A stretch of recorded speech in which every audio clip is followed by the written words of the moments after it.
Okay, so we've come to the end of Module 5. We've covered quite a lot in this module so far, and I'm sure that you know what I'm about to say now.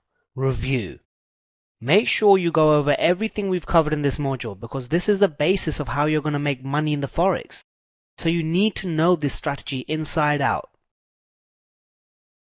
It's very important at this point to emphasize the fact that you must go over the examples that we've covered so far in the module.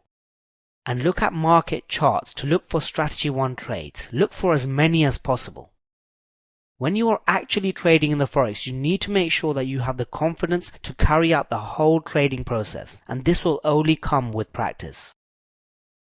We will do more practice trades, but for now make sure you review this module thoroughly and look at as many live examples as possible. This is Kumar for Trade to Success University. I'll see you in Module 6.